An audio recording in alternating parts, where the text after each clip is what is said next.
a great honor to have everybody here. And I know the press was not quite expecting this, so I appreciate your being able to attend. We have a terrific number of things and some very positive things to tell you tonight. I want to begin by giving an update on the economy. Economic health is vital to public health. That's why our strategy to kill the China virus is focused on protecting those at greatest risk while allowing younger and healthy Americans to safely return to work and safely return to school, very important. We added 1.8 million new jobs in July, exceeding predictions for the third month in a row, and adding a total of over 9.3 million jobs since May. And I will say that the job growth that we've seen over the last 3 months, 9.3 million, is the single greatest three-month period of job creation in American history. That's big stuff. That's big news and great news. Over the past 3 months, the United States has surpassed market expectations by a total of 12 million new jobs. Over the last 3 months, the United States has added 623,000 manufacturing jobs. Remember, you'd need a magic wand to get manufacturing jobs. And we're getting them even in a pandemic, which is disappearing. It's going to disappear. And 639,000 brand new construction jobs. Over half of the new jobs are full-time jobs, and wages are up by 4.8%, which is terrific. Unemployment has fallen by nearly 30% since April. Think of that, 30% since April. Hispanic American unemployment has decreased by nearly 32%. Jobs held by African Americans, which were hit especially hard by the shutdowns, incredibly hard, increased by nearly 1 million over the past 3 months, and that's also a record. That's a job record. African American, 1 million, it's a job record. We must ensure that the progress continues. My administration has enacted over $3 trillion in historic relief since China allowed the virus to infect the world. So we've contributed $3 trillion. My administration continues to work in good faith to reach an agreement with Democrats in Congress that will extend unemployment benefits, provide protections against evictions. A terrible thing happens with evictions, not fair. It wasn't their fault that we were infected with this disease from China. And get relief to American families. Yet tragically, Nancy Pelosi and Chuck Schumer continue to insist on radical left-wing policies that have nothing to do with the China virus, nothing to do with it at all. So you have a virus that comes in, and you have people in Congress that don't want to help our people. If Democrats continue to hold this critical relief hostage, I will act under my authority as president to get Americans the relief they need. And what we're talking about is deferring the payroll tax for a period of months till the end of the year, and I can extend it at a certain period. Hopefully I will be here to do the job. We're going to do the job. We've been doing a job like nobody could. Nobody would, actually. And so we're going to have the payroll tax go till the end of the year, and it'll be retroactive to July 1st. So we're going to go back to July 1st, and it'll go to the end of the year, payroll tax. At the end of the year, it may be extended. We're going to enhance unemployment benefits through the end of the year. So unemployment benefits will be, that's a big one, will be brought out to the end of the year, and defer student loan payments and forgive interest until further notice. So students who are paying student loans, and in many cases they're not even allowed to go back into their colleges. Extend the eviction moratorium. We will be extending that so people aren't evicted, not their fault.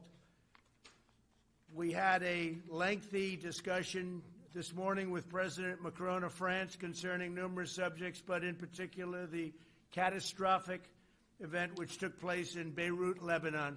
Horrible, horrible event. At 3 p.m. this afternoon, I spoke with President Aon of Lebanon to inform him that 3 large aircraft are on the way, and they're fully loaded with medical supplies, food, water, and many other things.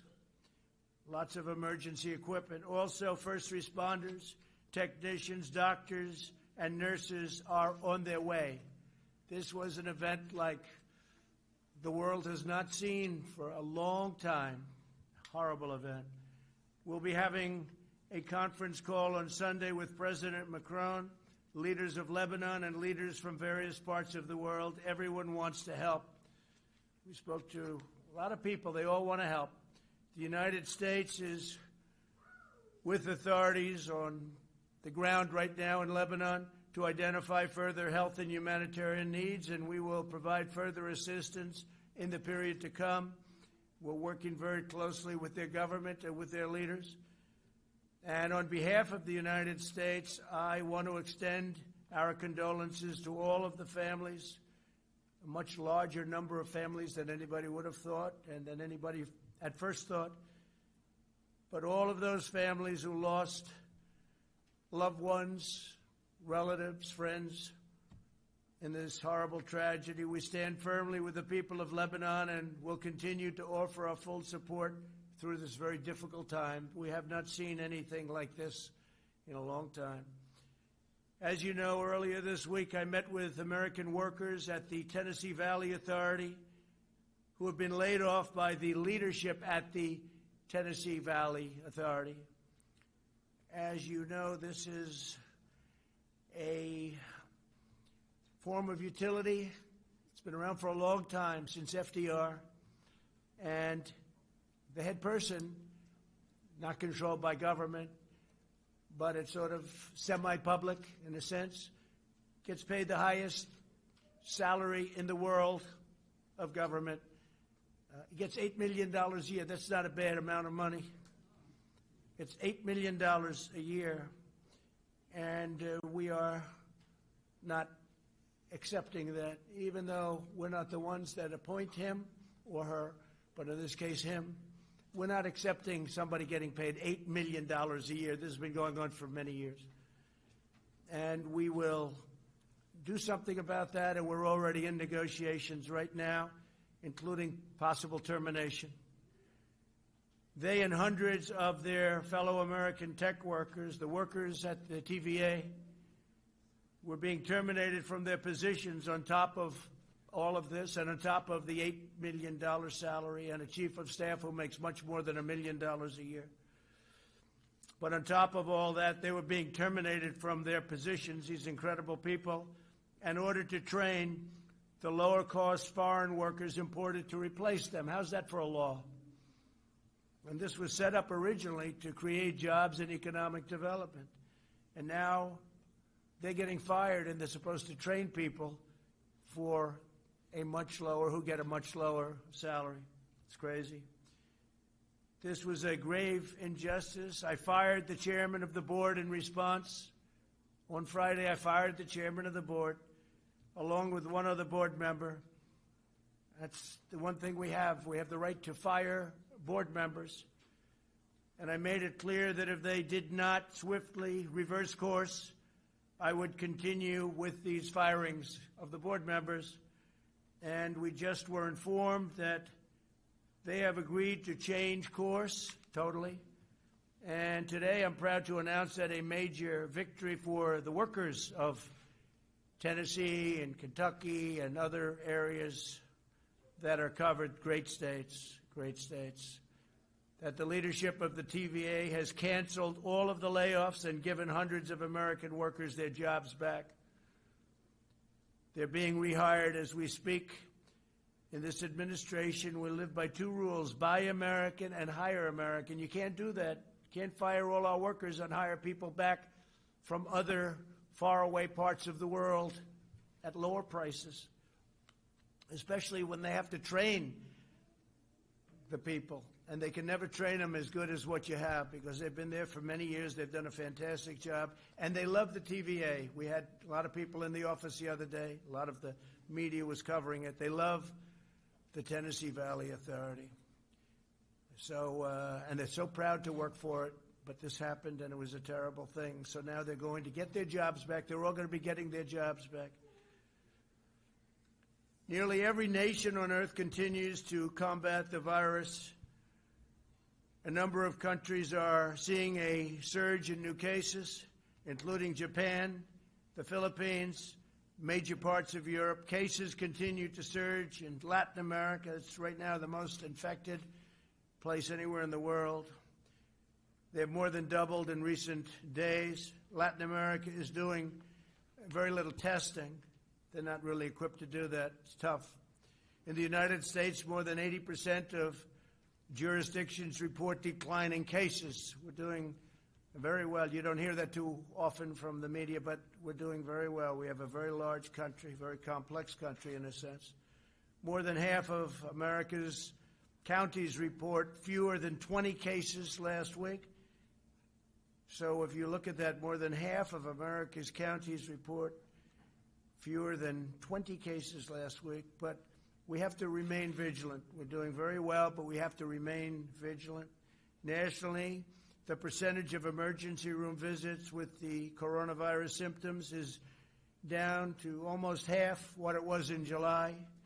The southern states that were very strong hotspots not long ago, Arizona, Texas, Florida, continue to show significant improvement, including increased availability of hospital beds.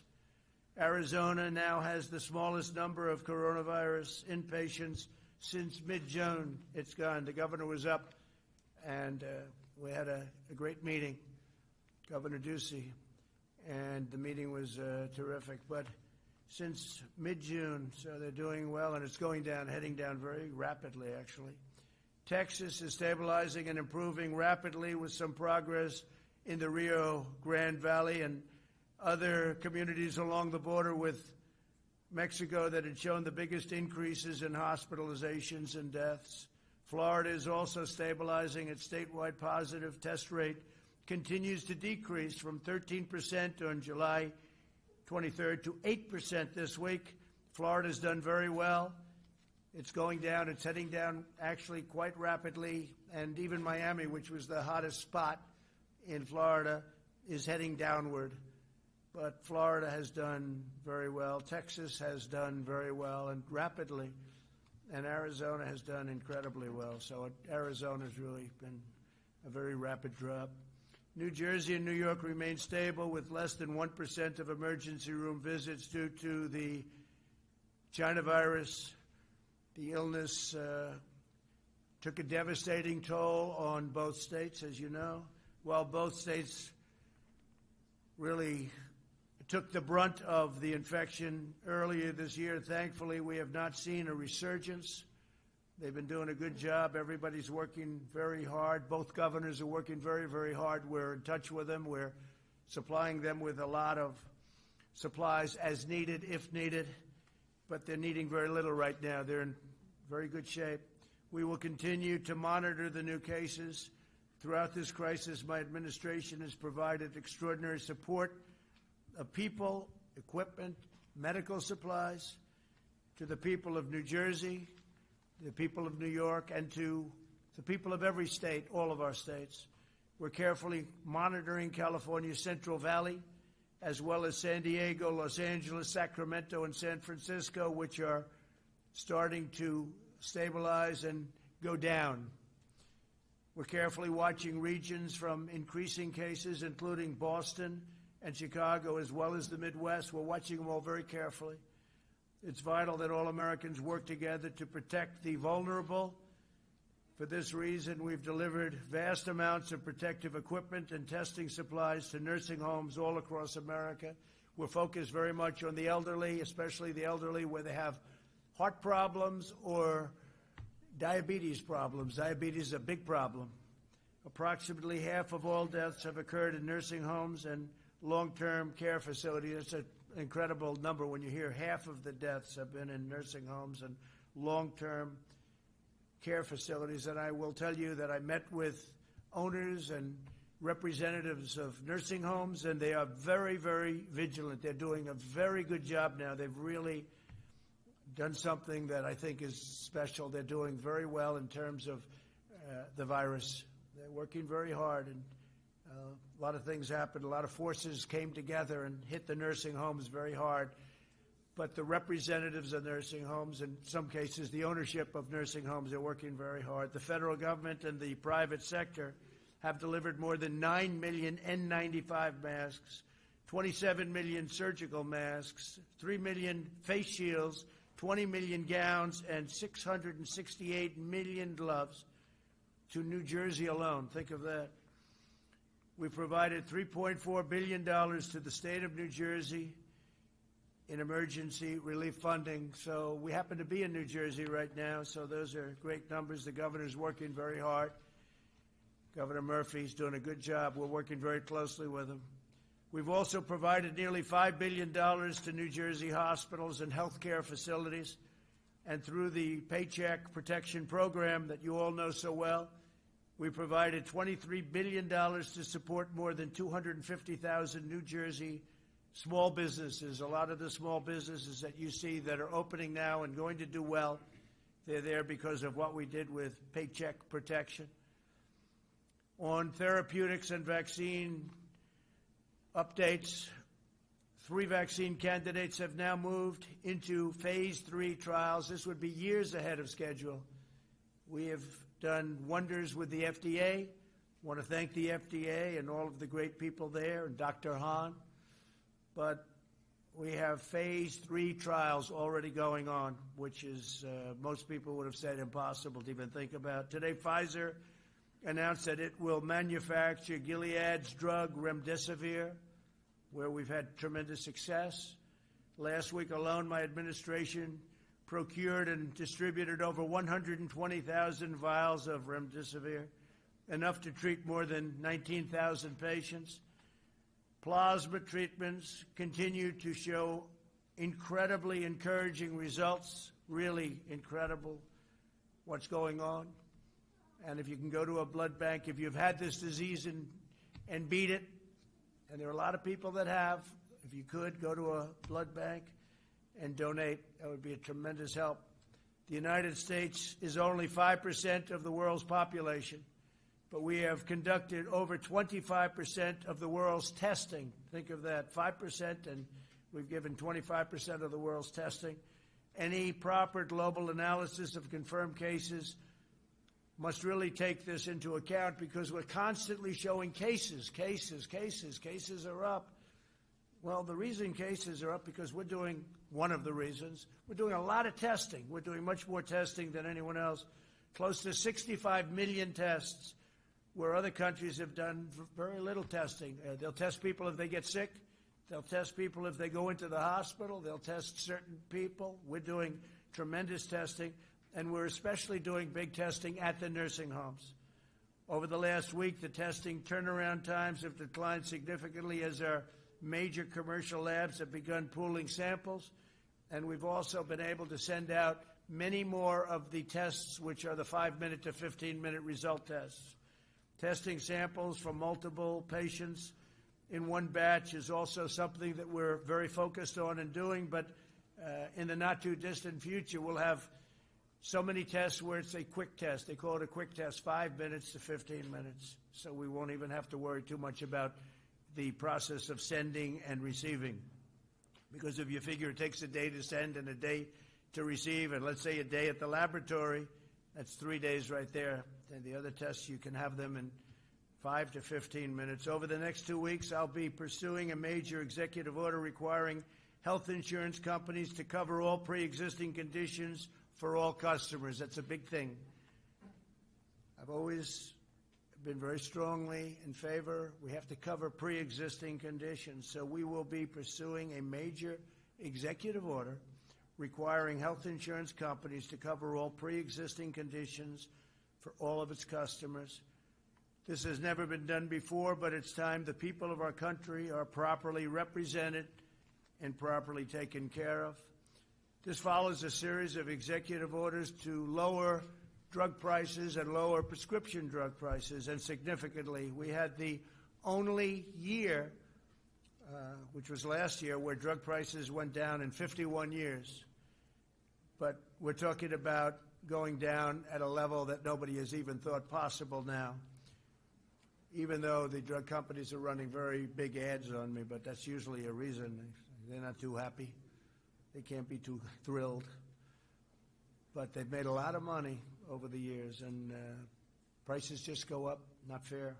This includes a landmark executive order requiring drug companies to change Americans and charge Americans no more than they charge to foreign countries. So they have to charge Americans no more than they charge to foreign countries. That means our country can't be charged more. So if Germany gets drugs at a very small or low price, and we're paying many times that price in the United States because we pay for all of the research, the development, the promotion, and other things, we will get what's called a favored nations clause we're going to have. And I signed a favored nations clause so that the United States, which is the #1 purchaser of drugs by far in the world, biggest purchaser in the world, not even close. You have other countries that are bigger. If you look at India, China, etc., not too many. But we have countries that are bigger, but not even close in terms of ordering drugs. We're the #1 country in the world.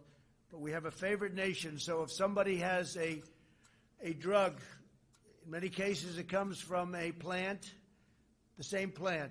It's the same pill, it's the same medicine or medication. Whatever the lowest country charges. So if Germany charges 10 cents for a pill and we charge $2, and I only use Germany as an example, then we get that for 10 cents. So what's going to happen is that's going to go up a little bit, and ours is going to come down a whole lot. So it's favored nations, and I will tell you that Big Pharma is not happy. For too long, we've been forced to subsidize cheaper drug prices in foreign countries. We've subsidized them to a level that nobody can believe. Nobody talked about it. Everybody wondered, how come every president that runs for office says they're going to lower drug prices? And they never do. They go through the right roof. Over the last administration, they went up like skyrocketing. That's Biden. Biden's not going to be able to do it. He has no clue. So what's happening is we are going to be working to get rid of all the subsidy to foreign lands, and we're going to give essentially all of the benefit that, frankly, they have as great negotiators. Those benefits are going to go to our people. So it's called a favored nations clause, and you can look it up and you can see, and nobody's had the courage to institute it, to call it, because it's a very big step. But it's something that is going to drive drug prices down 50, 60, maybe even 70%. Talking about numbers that are unbelievable. I also signed an executive order stopping middlemen from taking advantage of Medicare patients by charging higher prices to them and pocketing the discounts for themselves. These are some of the richest people in the world. Everyone talked about middlemen. I've heard about them for years on prescription drug prices. Middlemen. I guess you'd have to say, to be politically correct, middlemen and women. But you never heard the middle woman before. You heard middlemen. That's the term. And, say what you want about the drug companies, but at least the drug companies produce a product. They produce the pill. They produce the medicine, the medication. But these people make billions and billions of dollars. I don't know who they are, but they're very rich. But they won't be so rich anymore. This executive order requires these $30 billion in discounts to go straight to the American patients. So the middleman's going to be knocked out, and I'm going to lose a lot of friends, even though I have no idea who these people are. On opioids, I'm pleased to announce that my administration invested an additional $100 million to fight the opioid crisis in rural America. In the midst of the China virus pandemic, we also keep fighting to end the opioid epidemic, and we've done very well. It was prior to the virus, we were down 18, 19, and 20%. But when you think about it, that means that you have 80%, and that's not acceptable. The wall is going up. We have 276 miles of wall. It's having a tremendous impact on drugs coming into our country already. It'll be finished toward the end of the year, and it's had a very, very big impact. On Portland, finally, I'd like to address that situation. Portland is a disaster. It's been a disaster for many, many years. Brave federal law enforcement officers single-handedly, they single-handedly saved the federal courthouse in Portland from lawless rioters and agitators and anarchists. That's what they are. You know, when you find Molotov cocktails in somebody's knapsack and they say, no, I'm just here to have a good time. These are really sick, disturbed people. The disgraced mayor of the city has ordered the police to stand down in the face of rioters, leaving his citizens at the mercy of this mob. He was at the mercy of the mob, too. If you saw him go out there the other day, it was terrible. He went out there and they wanted to rip him apart. But fortunately, he had 5 people with him, called security. Mayor Wheeler has abdicated his duty and surrendered his city to the mob. As a result, the mob descended upon a police precinct and tried to burn it down, tear it down, rip it down, an act of attempted murder. Left-wing violent extremism poses an increasing threat to our country, and we stop it. You have no idea how much we stop, but it's an ideology we have to stop. When you commit arson, this is a quote from the mayor. He's come a long way, just made this quote. When you commit arson with an accelerant in the attempt to burn down a building that is occupied by people who have intentionally been trapped inside, you're not a demonstrator or you're not demonstrating, said Mayor Whalen. You are attempting to commit murder. That's come a long way. He's come a long way when he made that statement. What you're seeing in Portland is the radical left's agenda in action. Portland is their roadmap for America. If the radical left gets in and they treat Joe Biden as a puppet, he's merely a puppet. But if the radical left gets in, they look at Portland as a thing that they want. That's what they want. Why? Who knows? Doesn't matter. It's a different thinking, but it's a mess. And I want to thank Homeland Security. They've done a fantastic job. We had our people go in. They stopped any intrusion into the courthouse, and the courthouse was saved, and other federal buildings were saved. And we would like to be asked by the mayor and the governor. We will go in and stop the problems in Portland in 24 hours, just like we did in Minneapolis after they really hurt that city. But the National Guard went in and did a phenomenal job. It was over in 3 hours. After watching 6 days of horror, it ended in 3 hours. You all saw the scene of them walking right down the street.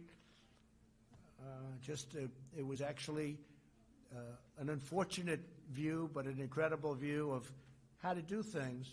So we would be able to solve the Portland situation immediately, but we are supposed to be asked. If we're not asked and if it continues, we'll have to make a decision. But it's a very easy thing for us to do. We could stop it very quickly. It's been going on now for 76 days. But our buildings are very secure. If the Democrats controlled in Washington, the Democrats' control of Washington, they'd pass, with all of the things they do, legislation gutting every single police department in America. They truly do. Many of these people want to defund the police department. At a minimum, they're going to stop money from going to the police department, but in many cases, they actually want to defund completely the police department. No city, no town, and no suburb would be safe. Your suburbs would be a disaster. Your cities, your towns would be a disaster.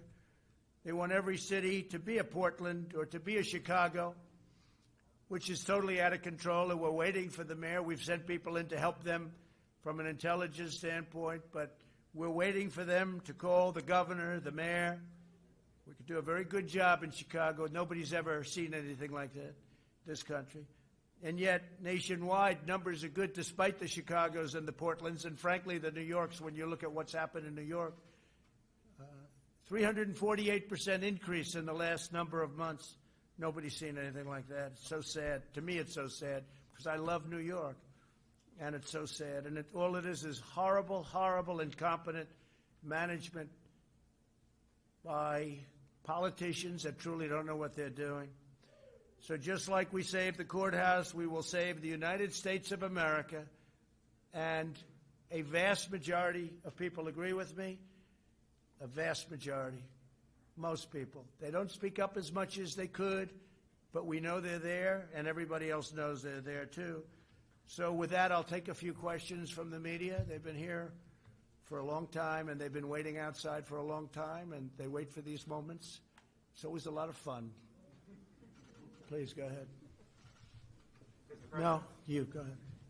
Thank you, Mr. President. I have a couple of questions on the negotiations with Capitol Hill on the legislation. These executive orders you mentioned, do you have a timeline on when you're going to sign them, or? Yeah, it could be by the end of the week. They're being drawn by the lawyers right now. They work very nicely. It would be nice to be able to do it with the Democrats, but they're really just interested in one thing, and that's protecting people that have not done a good job in managing cities and states, and nothing to do with COVID, nothing to do with, or little to do. They want to be able to make up for many, many years, in some cases decades of bad management. We can't do that. So that's what they want. They want to do that, and we don't want to do that. Are you concerned about the legality of these executive orders? No, not at all. No, if somebody, well, you always get sued. I mean, everything you do, you get sued. I was sued on the travel ban, and we won. I was sued on a lot of things, and we won. So we'll see. Yeah, probably we get sued, but people feel that we can do it. Jeff, go ahead. Thank you, sir. Mr. President, the intelligence agencies today said that Russia is already meddling in this year's election to hurt Joe Biden, and that China is considering meddling to hurt you.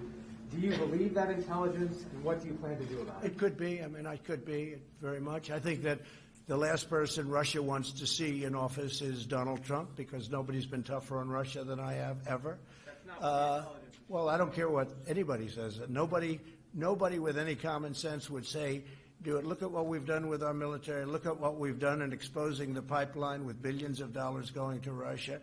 Look at all of the things we've done with NATO, where I've raised $130 billion a year from countries that were delinquent, and now they're paying all of this money. And the 130, by the way, $130 billion, not million, billion, goes to $400 billion over a few years, and that's all money to protect against Russia. China would love us to have an election where Donald Trump lost to sleepy Joe Biden. They would dream. They would own our country. If Joe Biden was president, China would own our country. And you said another country. What was the third country? No, just those two. No, you didn't. You didn't say that in the report. The report said Iran also, but you didn't say that. Iran would love to see me. Iran would love to see me not be president. And I'll make the statement: if and when we win, we will make deals with Iran very quickly. We'll make deals with North Korea very quickly. And whatever happened to the war in North Korea, you haven't seen that, have you? If I didn't win the election in 2016, our country would now be, maybe it would be over by now, but in war with North Korea. Everybody said, oh, Trump will get us in war. No, just the opposite. And we actually have a relationship with North Korea, which is something that was never established by the previous administration. You would have been in war with North Korea, and it would have been a very bad war. So North Korea, whether you look at Iran, every one of them will make a deal with us very quickly. Iran is dying to make a deal, but they want to see, because they'd much rather make a deal with Biden, because if they make a deal with the United States, if China makes a deal with the United States with Biden in charge, they would own our country. Look what I've done. I've taken billions, tens of billions of dollars from China. China was having the worst year they've had in 67 years, and we were having the best year we've ever had, with big tax cuts, with big regulation cuts. We've rebuilt our military. We became independent in terms of energy. We're the energy leader of the world. We were having the best year we've ever had. By the way, African American, Asian American, Hispanic American unemployment numbers, the best in the history of our country. All things, and many other groups too, including women, including high school diploma, no high school diploma, college diploma. Everybody was doing better. The last thing that Russia wants, and China wants, and Iran wants, would be for Donald Trump to win. Yes, please go Just to ahead. follow up, what do you plan to do about that interference, sir? Well, we're going to look at it very closely. You're telling me that this came out a little while ago, and I've heard that it came out. It came out just a little while ago, and we're going to look at that very closely. But you started off with Russia. Why don't you start off with China? Do you think China's maybe a bigger threat? I mean, I think maybe it is. I mean, you'll have to figure it out. But we're going to watch all of them. We have to be very careful. The biggest risk that we have is mail-in ballots, because with the mail-in ballots, called universal mail-in ballots, it is a much easier thing for a foreign power, whether it's Russia, China, Iran, North Korea, many others, people, countries you wouldn't expect. It's much easier for them to forge ballots and send them in. It's much easier for them to cheat with universal mail-in ballots. So I think one of the things we'll have to look at is exactly that. But that's a big problem. That's a big problem. You saw in New York they called the winner, but they have no idea what the vote is. Please, go ahead. Mr. President, we've watched these negotiations go on for weeks. Do you think if you had been more directly involved, we would be in a different position? No, I'm totally involved. No, they call me all the time. They tell me how they're doing with Nancy and Chuck. But in my opinion, they're just using it as an excuse to try and, Chuck Schumer came out with a strong statement today that you have to get back into school because it's good for the economy. But he doesn't do it. He doesn't practice what he preaches. No, my people, Steve Mnuchin and our wonderful chief of staff, Mark Meadows, they're constantly on the phone with me. I'm totally involved with it, and we are going to do it in a way that's just much easier. We gave them their chance, but they view it as an election enhancement. You talk about foreign countries cheating on the election. Well, the Democrats are cheating on the election because that's exactly what they're doing. If you look at what they're doing, even with these negotiations, that's an influence and an unfair influence on an election. But we're going to win anyway. Yeah, please go ahead. When was the last time you spoke to Speaker Pelosi, though? We're at this historic moment. Why haven't you spoken Well, to her? we'll see. We'll see what happens. But right now, they're not ready. And they're not ready because, frankly, I don't think they care about people. I think they care about their politicians that have done a terrible job running the cities and states, Democrat cities and states, that are bleeding money, that have been so badly run. You take a look at Baltimore, and you take a look at so many different cities, including the ones I've already mentioned. Take a look at what's going on. And they want lots of money to keep it going. For many years they've been bad. So all I'm doing is we're having it out. We're finally having it out. Yeah, please. Mr. President, if you go ahead on your own on unemployment insurance, I'm wondering both where you're going to get the money to pay for that without Congress, and will people still get $600 a week? We have the money. We have the money. They'll still get $600 a week? I won't say that yet. You'll see that when it happens, but we have the money. Will you say what number? We have it, Justin. We have plenty of money. Yeah, please go ahead. Thank you, Mr. President. You said that the pandemic is disappearing, but we lost 6,000 Americans this week. And just in this room, you have dozens of people who are not following the guidelines in New Jersey, which say you should not have more No, than they don't 25. have. It's a political activity. Why are you saying such a bad example, Mr. President? You're wrong on that because it's a political activity. They have exceptions, political activity, and it's also a peaceful protest. So when you have, and as you know, they asked if they could be. A number of, and to me they look like they all have, pretty much all have masks on. But, you have an exclusion in the law. It says peaceful protest or political activity, right? In fact, specifically, it says exactly political activity or peaceful protest. And you can call it political activity, but I call it peaceful protest because they heard you were coming up. And they know the news is fake. They understand it better than anybody. And they asked whether or not they can be here. Like the question about Russia, he doesn't mention Iran was in the report. He doesn't mention, or he mentions very late that China was in the report, because that's the way they are. They're not. If the press in this country were honest, it wasn't corrupt, if it wasn't fake, our country would be so much further ahead. But we're doing really great. Thank you all very much. Thank you very much.